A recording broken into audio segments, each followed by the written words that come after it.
আসসালামু আলাইকুম ভিউয়ার্স, কেমন আছেন সবাই? আজকে আমি রান্না করব চিংড়ি ভুনা। চিংড়ি ভুনা বানানোর জন্য আমি এখানে নিয়ে নিয়েছি চিংড়ি মাছ। এবার এখানে দিয়ে দিচ্ছি সামান্য লবণ, সামান্য মরিচের গুঁড়া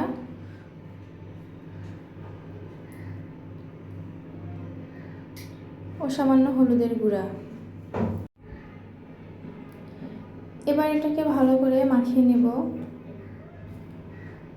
মাখানো হয়ে গেলে এটাকে 2 থেকে 3 মিনিট রেখে দেব। এবার আমি একটা মশলা তৈরি করে নেব। মশলাটা তৈরি করার জন্য আমি এখানে নিয়ে নিয়েছি 1 চা চামচ জিরা, হাফ চা চামচ গোলমরিচ, 3 টুকরো দারুচিনি, 4টা লবঙ্গ, 6টা এলাচ, 4টে শুকনো মরিচ ও 2 চামচ গোটা ধনে। এবার আমি এগুলো ভালো করে ভেজে নেব।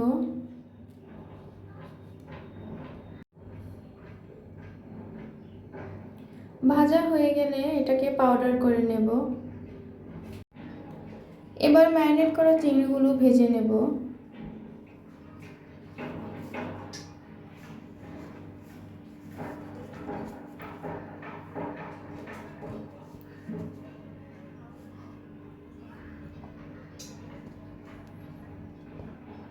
মাছগুলো ভাজা হয়ে গেছে, এবার আমি এগুলোকে উঠিয়ে নিচ্ছি।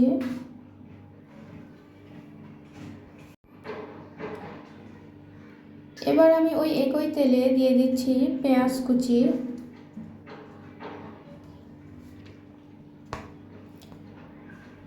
এবার পেঁয়াজগুলোকে ভালো মতো ব্রাউন কালার করে ভেজে নেব। এ পর্যায়ে আমি দিয়ে দিয়েছি 2 চা চামচ আদা রসুন বাটা ও ঝালের জন্য কাঁচামরিচ কুচি। এবার এগুলো ভালো করে মিশিয়ে নেব। এবার অল্প আছে এগুলো ভালো করে ভেজে নেব। এবার একটা বাটিতে নিয়ে নিচ্ছি 100 গ্রাম টক দই, যার মধ্যে আমি দিয়ে দিব যে মশলাটি আমরা আগে থেকে তৈরি করে রেখেছিলাম।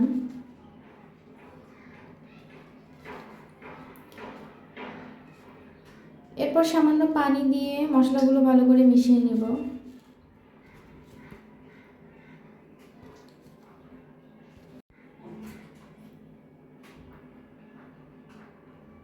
এবারে পুরো মিশ্রণটা আমি দিয়ে দিচ্ছি পেঁয়াজের মধ্যে।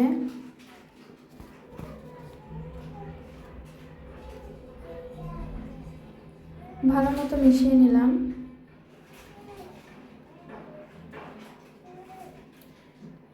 এই পর্যায়ে আমি দিয়ে দিচ্ছি স্বাদমতো লবণ ও সামান্য মরিচের গুঁড়া।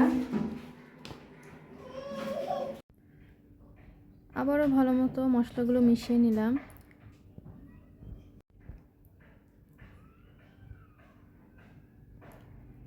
এবার একেবারে লো ফ্লেমে এটাকে রান্না করে নেব।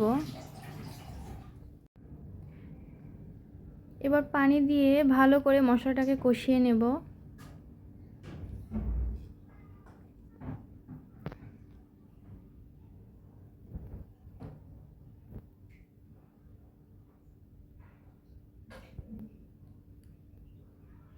মশলাটা কষানো হয়ে গেছে, এবার এখানে ভেজে রাখা মাছগুলো দিয়ে দিব। এবার মশলাটার সাথে মাছগুলো ভালো করে মিশিয়ে নেব।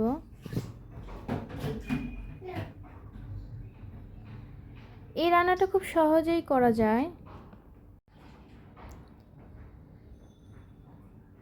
আবারও কিছুক্ষণ রান্না করে নেব।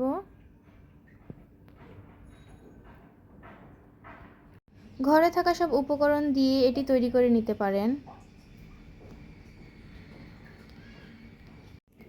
এই তো তৈরি হয়ে গেল ভুনা চিংড়ি।